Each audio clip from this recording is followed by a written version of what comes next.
Okay, on this podcast, I am going to talk about one of the biggest hot button subjects in my field. When I wrote a blog on this subject, it broke my server because so many people were reading and sharing it. So, what is the topic? Bitless dressage. Now, the bit versus bitless debate can get really heated. Many people believe you can't do, quote, real dressage without a bit. And then other people say that bits in general are cruel and punishing to horses. So, my goal here is to present experienced based thoughts on the pros and cons of each. Now, it's experience based because I have been riding and teaching and training in dressage using bits and going bitless for decades. And also, in order to figure out if bitless dressage is real dressage, we're going to have to talk about what that means to do real dressage.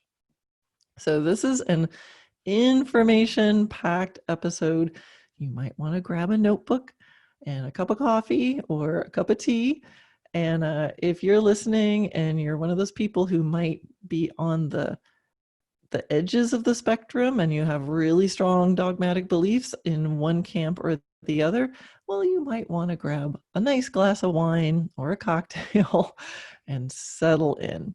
All right, so here we go. Episode 7, to bit or not to bit. Hi, I'm Karen Rohlf, and welcome to Horse Training in Harmony. This podcast is about you making progress with your horse in a way that you both can love. It's about learning how to move and be in harmony. Because yes, you really can develop a horse to be both athletic and happy. When we show up as our best selves for our horses will show up for us. So, let's get started. To bit or not to bit? Is bitless a viable option for dressage?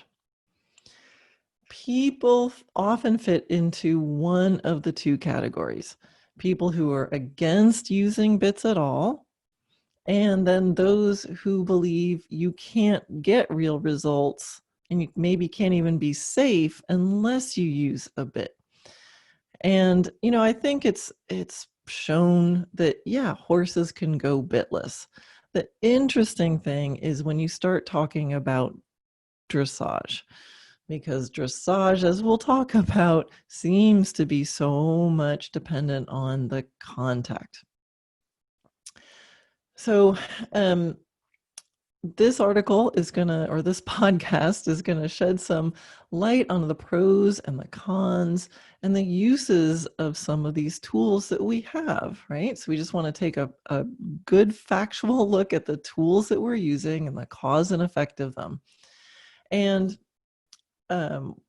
why should you listen to me? So a lot of you know me, but for those who don't, I think it's really important to get a little bit of background. So just briefly, I started out riding with horses bareback, bridleless, bitless, backwards, So I started with a very free and natural relationship with my horses. However, then I did go on to receive formal dressage training. I studied under international rider trainer and top world-class judge Anne Gribbons. And I studied, under her and alongside of her for over 25 years. I have competed at all the levels, training through Grand Prix. I represented the United States on the North American Young Riders team 4 times, once individual bronze. I graduated the USDF-L judge program with distinction. I was accepted into the USEF small R judge program. I have developed students and horses from 0 to FEI. Now, I've also later re-immersed back into natural horsemanship and expanded my views from there to combine all of that to do what I call dressage naturally. And I think that makes me uniquely qualified to speak on this subject. So in my Dressage Naturally program, I move freely between bits and no bits, depending on the stage and depending on the horse. The ultimate goal of all my training always is to do dressage, the good kind. The kind that's about harmonious education and happy athletes and healthy biomechanics and the partnership between horse and rider. So one of the reasons I wanted to just tell a little bit of my history, because depending on who is listening here, some of you might have been triggered by some of the things I said, right? So when I say that I do dressage, I know that those of you listening are getting a really big range of pictures of what you're seeing, right? There's German dressage, Dutch dressage, French dressage, classical dressage, Spanish dressage, you name it. And I know that when I say natural horsemanship, a lot of you are having really different pictures in your mind about what that means.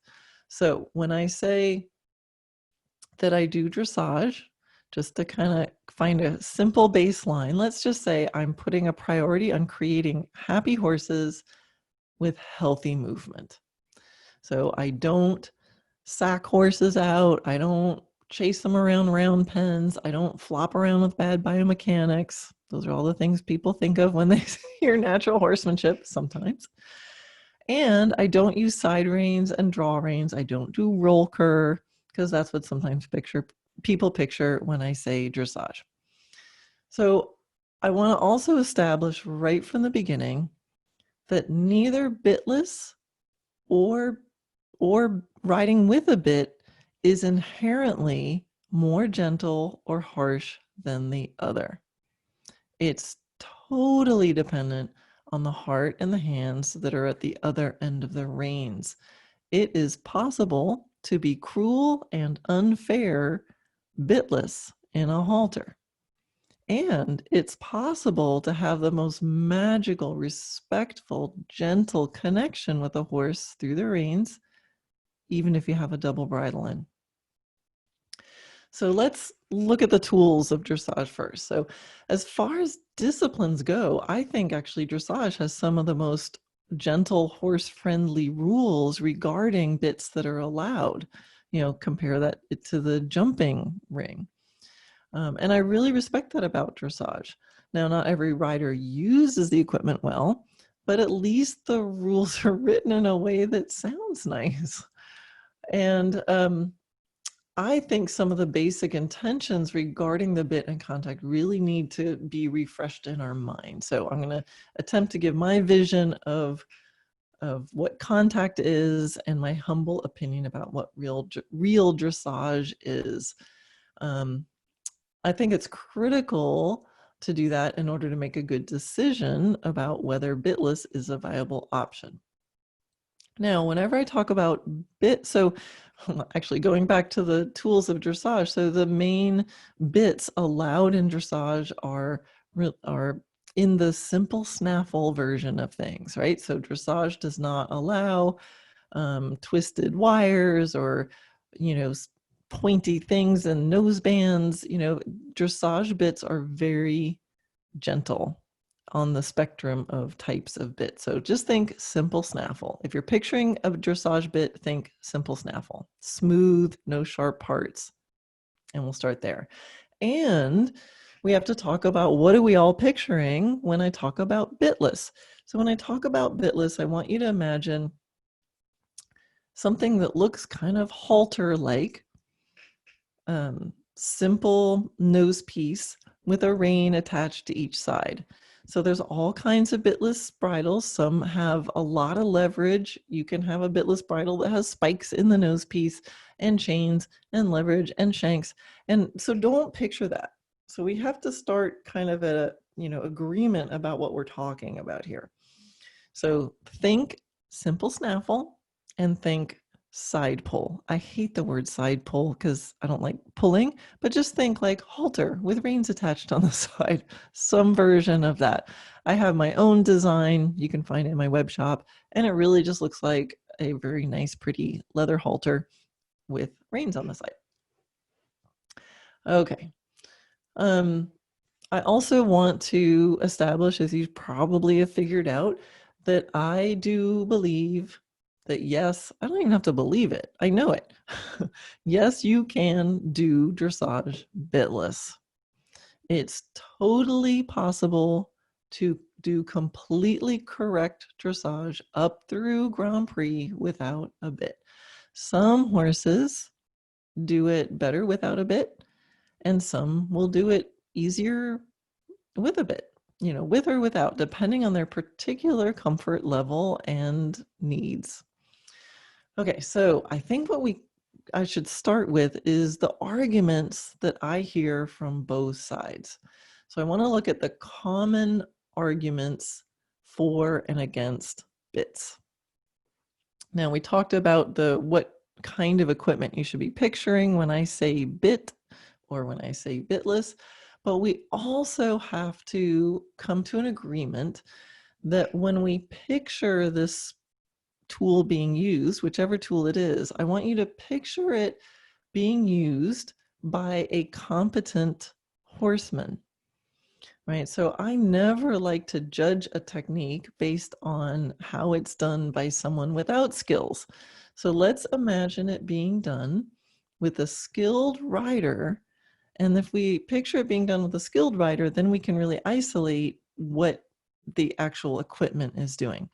So many times on the internets, I will see people trying to hold up, make an argument for their case by showing an excellent rider riding with whatever they believe in, a bit or not a bit, and they compare that to the other way of doing things, and then they show terrible riding, right? So, you'll see someone who's against bits showing beautiful, harmonious riding with bitless, and then they show horrible riders yanking their horses' faces off with a bit. And I've seen it the other way around too. People who think that, bitless isn't good, they'll show people hauling on their horses' faces and overbending them in a bitless bridle, and then beautiful skilled riding with the bit. So let's picture, everybody, you guys have to agree, I can't control the pictures in your head, but let's agree that we're thinking of skilled riding. And we always should be riding with skill. That's always the goal, no matter what piece of equipment we're using. Okay, now that we've established that, common arguments that I've heard against riding with a bit. Okay, so these are the anti-bit arguments. Bits are painful to the horse. Okay, my answer? Not necessarily. If it's a bit that's selected well, fitted well, and used correctly. Now, some horses will never feel comfortable in a bit, even if they aren't necessarily in pain. Some horses practically grab the bit in their mouths themselves. You show them the bridle and they put it on. So I think I have seen horses eagerly, willingly carry a bit with no signs of pain or stress or tension. So bits are not necessarily painful to the horse. Some horses don't like them, and we'll get to that. But some horses don't mind them at all. Another argument that I hear is bits are harmful to the horse. Right? So sometimes there's discomfort, and then sometimes there's actual injury. So I'm separating those two. So bits are harmful to the horse, not necessarily. If you select them correctly, fit them correctly, and use them correctly. Now, I do agree that the potential for physical damage is greater with a bit due to the delicate nature of the tissues of the mouth and the sensitivity of the TMJ joint. So yes, we are in a very delicate area of the horse's body, but if you don't use them poorly, then they don't do any harm at all. So another argument I've heard against bits is bits are not necessary. Now, I totally agree. I don't think bits are necessary either. A bit is a tool of refinement, which means it should take something that's already working well and make it work and feel even better. So no, they are not necessary. However,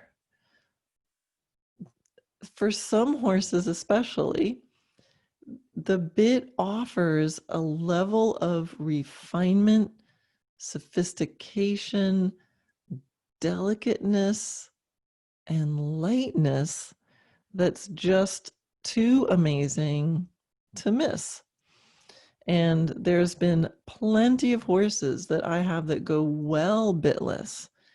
And when you put the bit in the mouth, it's like everything just becomes even softer and yummier and more delicate and more refined. So as someone who has felt that, and you can literally put fewer ounces of pressure on the reins. And as long as the horse isn't reacting, they're understanding, you've educated them. And that level of delicateness, I have felt, have such positive effects on the riding, the general amount of aids I have to use, the balance that they have, that for me, it's still worth doing. As much as I train bitless, there's a magical thing that can happen with a bit that I think is a shame if you miss that. Another argument against bits is I've heard people say it puts too much pressure on the delicate mouth when you take contact to ask the horse to be round. So that's a sentence that's often said to me. Now, I agree that it puts too much pressure on the delicate mouth when you take contact. But I also believe that healthy contact is not about taking. So riders who come and go, my horse bits are too harsh when you take the contact. And I'm thinking, well, stop taking the contact. That's not how you're supposed to create roundness. So think of the horse is the one that's supposed to be reaching into the contact and your hands receive the contact. So this kind of contact can feel amazing, and it's an honor to feel it because the horse is trusting your hands with his mouth, and the hands receive the feel that the horse offers. So the roundness and the softness in the jaw and the poll is going to be happening as a result of the horse moving in balance and self-carriage. That the balance is so good and the hands are so trustworthy that the horse allows himself to go into this posture of trust. If you're thinking of taking the contact and taking and putting the horse into a round shape, well, then you probably shouldn't ride with the bit because that's not how you're supposed to get the roundness in the posture. It's about receiving the contact. So whether bitted or bitless, the contact must be excellent and it must be achieved as a result of the balance of the horse. So in my experience, many horses who are described as hard-mouthed are actually horses that have experienced this taking of the contact. And yes, it's a sensitive area. So what do? They brace, right? there's going to be pressure, right? And so they brace their jaw and their neck and their shoulders to protect themselves. And then too often the logic of this rider is to put a stronger bit on, which just perpetuates the problem. Okay, and I know I'm getting a little bit off my promise because I was supposed to be talking about only excellent riding, but but you can see this thought process. If you think that contact is about taking or asking the horse to like give his head, or some people even say give face, horrible. Like if you're thinking it's about taking the horse into a shape and pulling the head in, you should not be riding with a bit. But that's not the problem of a bit. That's the problem of how you're asking and how you're thinking about it. Now, for the record, in the spirit of fair and balanced presentation here, a rider that takes the contact in a bitless bridle can cause the same kind of damage, maybe not in the horse's mouth, but you're going to still be causing unhealthy dynamics because you're going to be pulling the horse's head in, causing the same contraction and tightening of the neck, which is going to set up a whole other dynamic through their whole body of contraction instead of reaching forward. So bad riding is equal opportunity for bad riding in bitless or with a bit. All right, so common arguments against going bitless while doing dressage.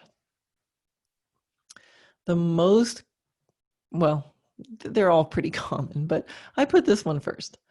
You can't achieve real collection without a bit. Now, I strongly disagree with this. Horses can collect themselves all by themselves. I had a horse who did his first and probably most amazing piaffe I ever saw him do when he was the last one in the horse trailer. 3 other horses offloaded and he was still left on there. And I'm like, oh, look at that piaffe. Okay, it wasn't good. He was getting anxious.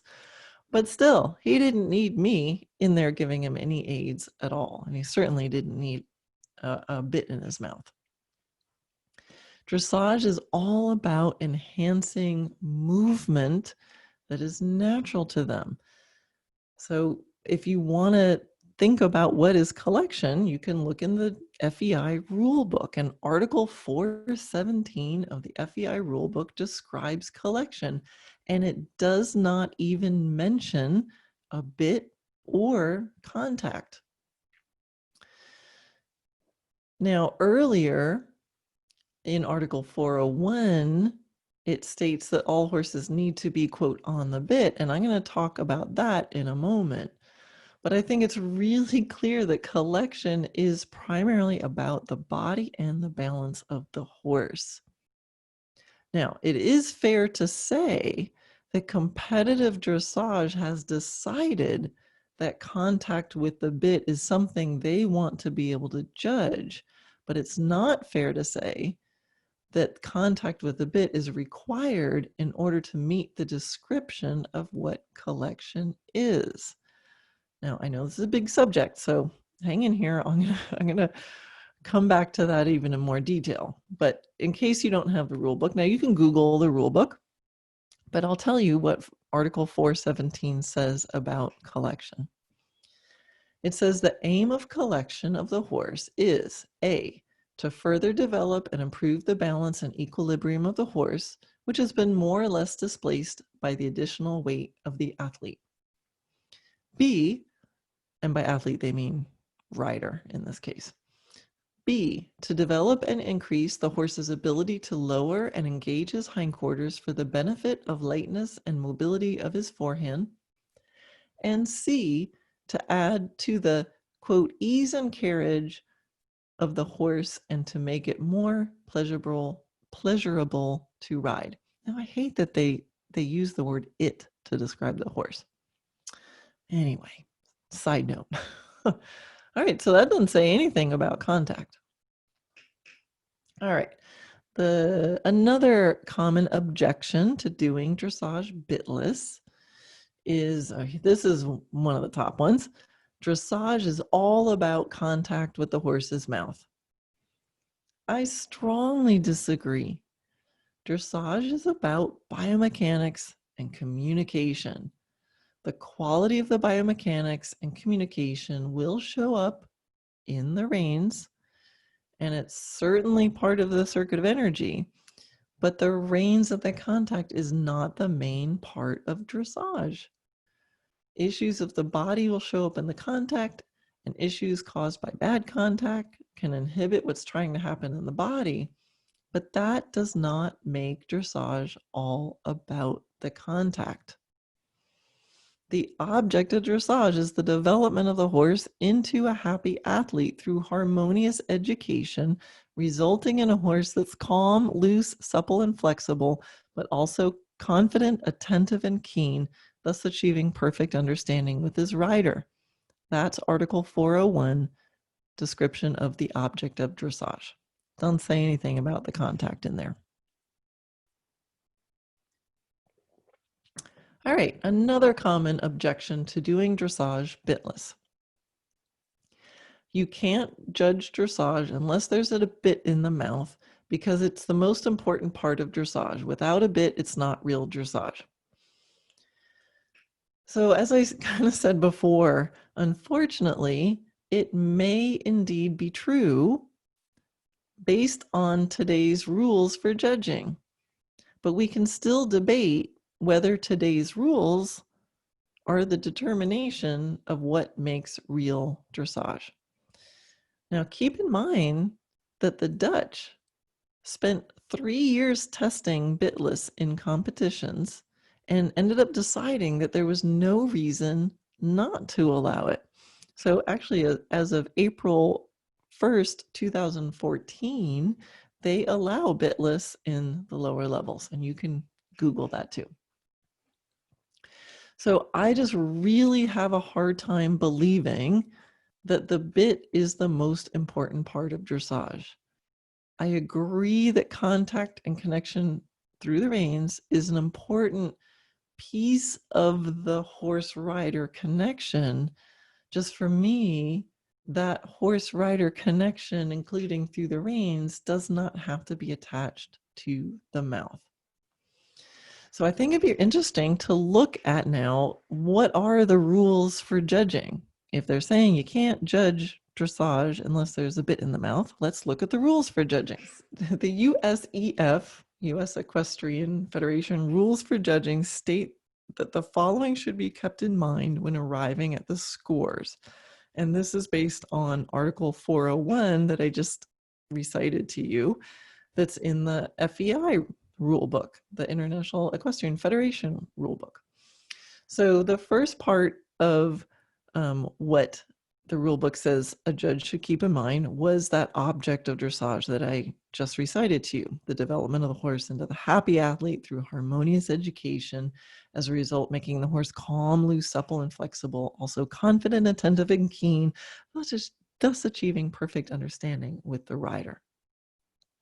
Part 2 of that is, these qualities are demonstrated by A, the freedom and regularity of the gaits, B, the harmony, lightness, and ease of the movements, C, the lightness of the forehand and the engagement of the hindquarters originating from a lively impulsion, and D, the acceptance of the bit with submissiveness and throughness, Durchlässigkeit, without any tension or resistance. So, in order for bitless to comply with the rules as written, all that would need to happen is to change the word bit to contact.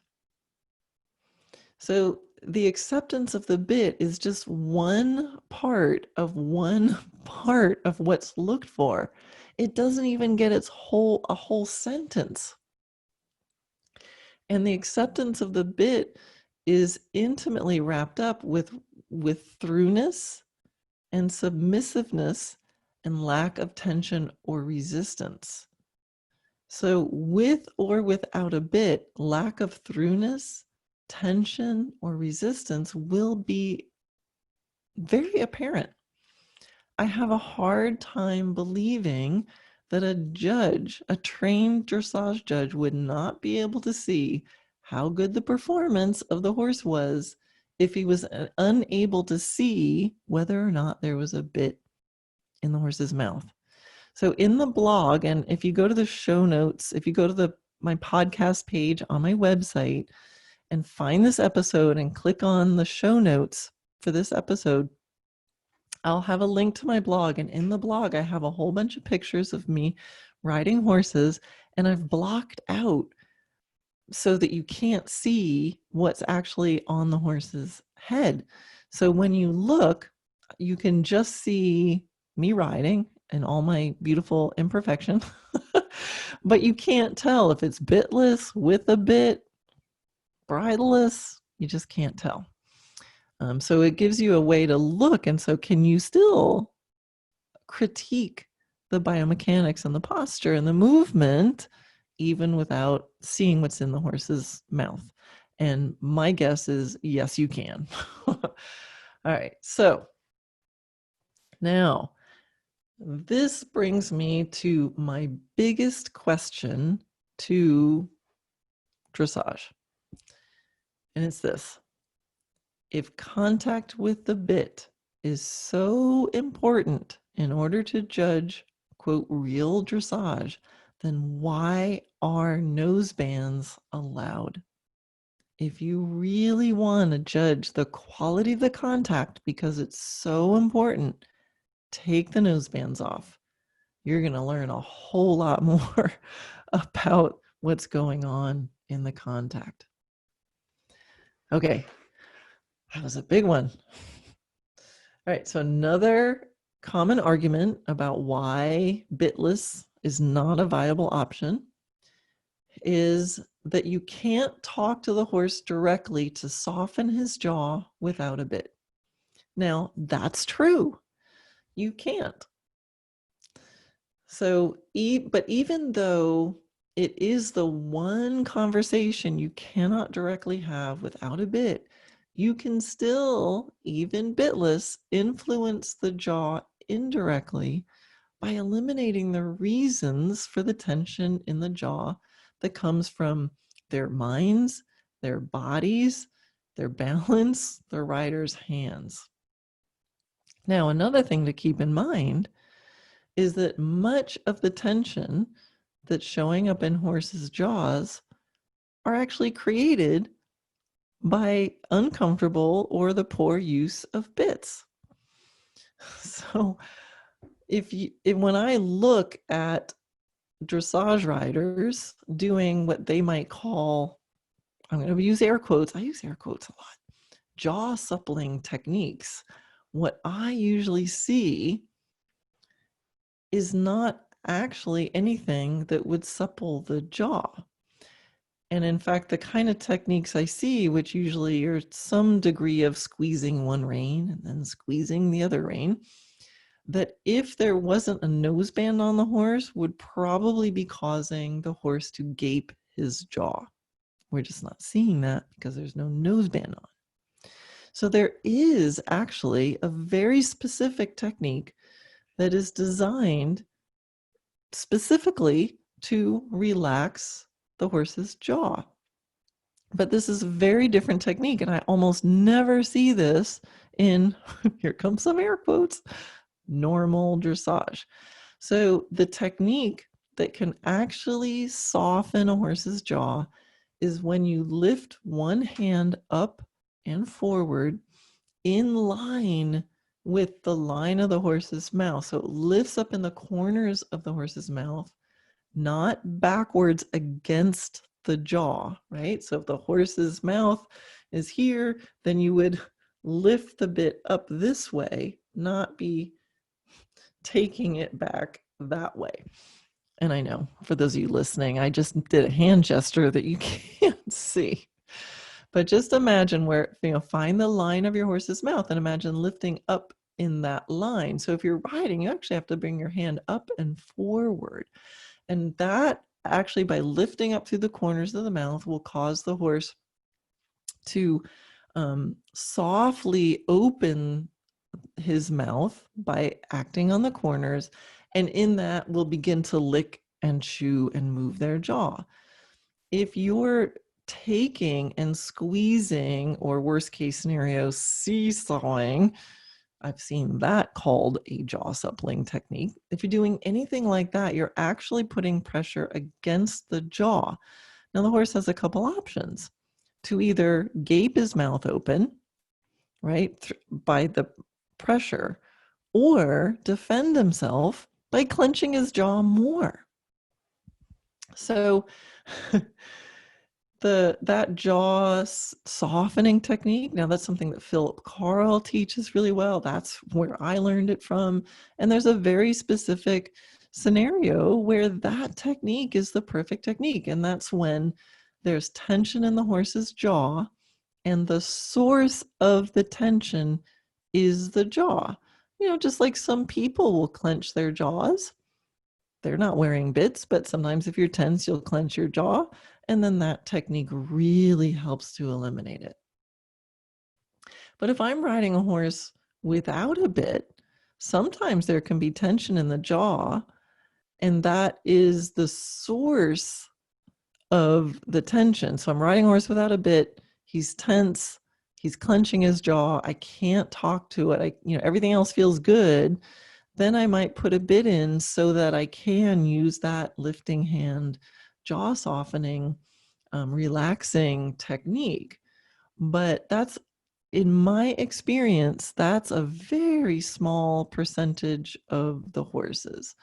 Most of the time, if there's tension in the jaw, if you're riding with a bit or without a bit, that tension is coming from the body, or the balance, or the rider's body, or the rider's balance, or the way they're using their hands.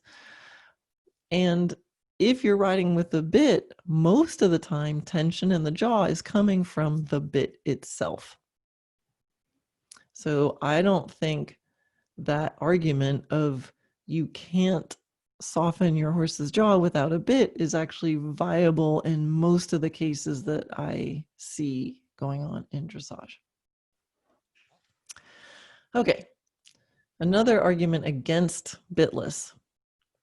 Riding bitless allows the horse to tolerate bad hands, so riders will not develop good hands. Well, yes and no. Yes, the nose is not as sensitive as the mouth, but for the lower levels or young horses, we could look at it the same way as we look at allowing rising trot. Some young horses with some riders will feel much better at the rising trot. Some feel better sitting. But rising trot is now allowed much more in the lower levels than it used to be back in the day, because not every young horse or inexperienced lower level rider can deal with sitting the trot in a healthy, happy way. But did the dressage world say that, well, riders are not going to learn how to sit the trot if we let them rise? So we allow rising through training and first level. It was agreed that it was a nice way to allow horses and riders to feel more comfort and ease of movement and set them up for success later. So at the very least, you could see bitless as a similar option. So if you think it's going to protect horses against bad hands and you're in the lower levels, well, let them go bitless. So they're not in the horse's sensitive mouth. Okay, so upon hearing the arguments against bitless, I have questions. So number one, this is going to sound familiar. If the quality of the contact is such an important thing to judge, why are nosebands allowed? The whole point of nosebands is to hide what's going on in the mouth, to keep the mouth shut. From a training perspective, if your horse, quote, needs a noseband because he's evading the bit, I think the trainer needs to be motivated to solve the reason for the evasion rather than simply covering it up. Now, I realize that not all people who are putting nosebands on their horses use tight nosebands. And I know there's some people who are going to talk about how it stabilizes the bit. But, well, nosebands are a whole other article. I actually wrote a blog on that. I'm sure I'll do a podcast episode at some point. So I'm going to actually try to control myself here. But the bottom line is that if you say dressage is all about the contact with the bit, and you're saying you need a noseband to stabilize the bit, my question would be, why is it unstable? Why don't we solve that? I think the rules should be such that the judges can really be able to assess the quality of the contact by not allowing nosebands. All right, number 2, my second question. If you're saying, not you, but if someone is saying, quote, you cannot achieve real collection without a bit, then are you saying that riding bitless is a disadvantage? If it's a disadvantage, why not just allow it? And then the scores are going to work themselves out. Why not? Now, number 3, if you say that riding bitless allows horses to more comfortably tolerate bad hands, and it avoids the requirement of, quote, acceptance of the bit, then you're saying that riding bitless is an advantage. And are you saying that there could be a situation where if someone riding bitless scored higher than you, he might have scored lower if only the horse could feel how bad the rider's hands were? To me, the biomechanics and the movements will tell the real story. And a judge will be able to tell bad hands from good hands. And the really bad hands in a bitless bridle will still mess up the quality of the dressage enough, that the judge will be able to tell. And again, like I said, if the rider's hands are that unsteady, isn't it just wise to let them go bitless the same way we choose to rise the trot or to not use spurs if the leg is unsteady, right? If a rider's leg is really unsteady, the judge would probably say, hey, you shouldn't be wearing spurs. Well, let's do the same for the bit. Spurs and bits are both tools of refinement. And in the rider score, the judge has an opportunity to mark down any bad riding. So my 4th question is, so what is it? An advantage or a disadvantage? When I ask people who are, quote, against bitless, they usually mention all the above arguments. But what's interesting is they conflict themselves, whether riding bitless is an advantage or a disadvantage. So if we can't figure out whether doing dressage bitless is an advantage or a disadvantage, then it's neither, or it's both, or it doesn't matter. And number 5, if dressage is really about judging the contact with the horse's mouth, then why are nosebands allowed? Oh, wait, I already said that one. I think that one's worth repeating. Okay, how are you guys doing? Hanging in there? I just want to talk about a little more because this is really important. So, more thoughts about dressage and posture and contact. So remember Article 401, the object of dressage, development of the horse into a happy athlete. That is something that I live by, and there's no mention of bits. And remember, of the 6 points under the general object of dressage, only 1 mentions a bit, and it does so only in quotes on the bit. So according to the FEI rules, a horse is said to be, quote, on the bit when the neck is more or less raised and arched according to the stage of training and the extension or collection of the pace, excepting the bridle with a light and consistent, soft, submissive contact. The head should remain in a steady position, as a rule slightly in front of the vertical, with a supple pole as the highest point of the neck, and no resistance should be offered to the rider. All that would have to change would be to say on the contact instead of on the bit, and everyone could be happy. But dressage gets really particular about that part where it says the bit.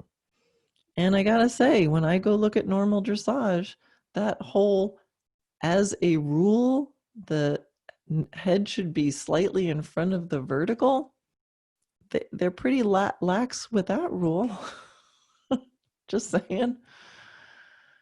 So later in Article 408, we want to talk, what is real dressage? This is what we're looking at. Let's look at what is real dressage according to the rule book. So far, it doesn't really conflict that much with going bitless. In 408, it talks about the all-important half halt. And the word bit and bridle aren't even used.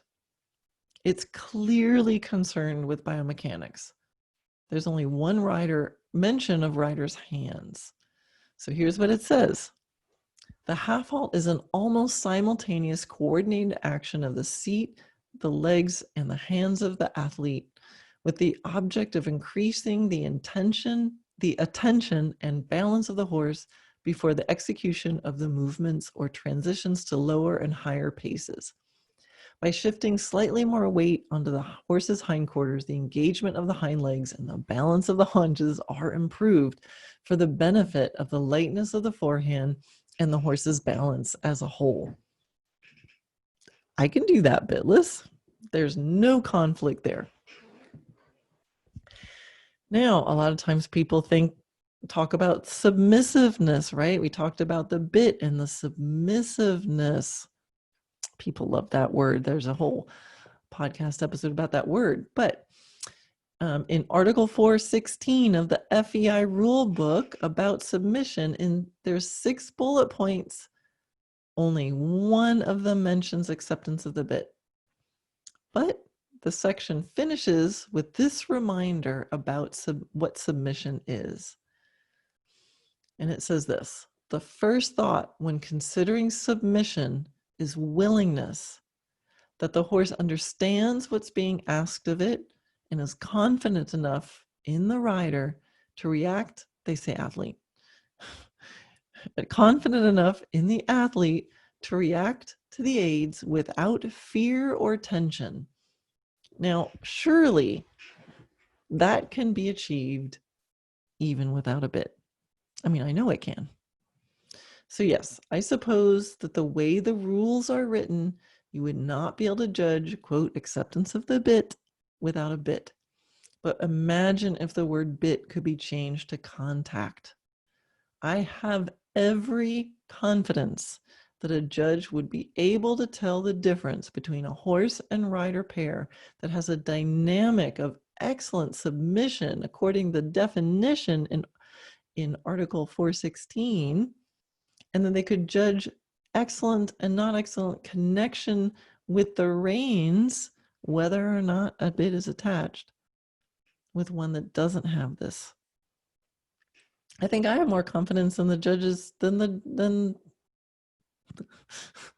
judges do. So what is real dressage? Biomechanics, healthy biomechanics. That's a result of posture, and the posture is a result of everything. Posture is not just about the shape of the head and the neck and tracking up, although those are often the easiest things to see. The mental and emotional states hugely affect the posture. So we need to train the horse's body and mind from back to front with the hands that wait to receive the contact. Roundness comes through balance. Balance comes through movement. And I say this to emphasize that the quality of the contact is a result of the quality of the balance of the body and not the other way around. Although bad hands sure can mess it up. You know, as a trainer, I don't want a neck that is rounder than the body. The neck is so flexible and the mouth is so sensitive. The biggest training issues with horses that are with horses that have learned to disconnect their necks from the rest of their bodies. And I have a whole other podcast on that. So having a more powerful tool at the end of the reins could actually make it easier to hide issues of balance. You know, with the bit, it's easier to make the neck look rounder. even if the horse is stiff in his back. And maybe that's an advantage to a competitor if they're hoping the judge will be fooled. Look, the neck is round. Horse must be round.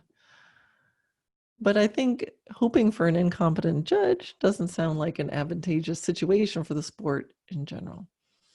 So when it comes to the bit, I think we need to honor the sensitivity of the mouth. And what needs to be assessed regarding contact with a bit is that the horse is remaining calm and open and trusting with an uncontracted neck, even with a piece of metal in his mouth.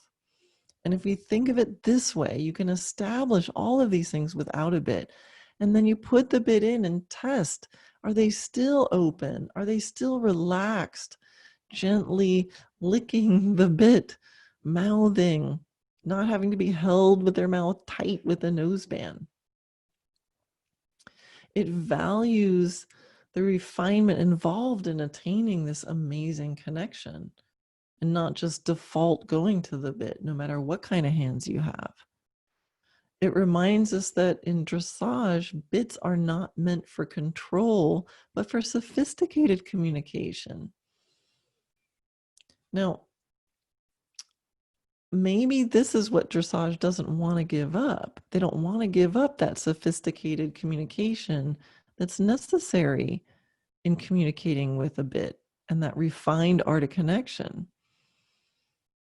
But then again, if that was really the case, if that was really the argument against bitless, then I think dressage better clean up its own act regarding what's tolerated right now regarding the contact in normal dressage, the tight nose bands. Many horses are really enduring not so good riding. I think dressage, if they're going to be so righteous about the contact, they've got to be better at cleaning up their own act. Remember, a bit is a tool of refinement. It should take something that's already working well without a bit, and then it makes it work even better.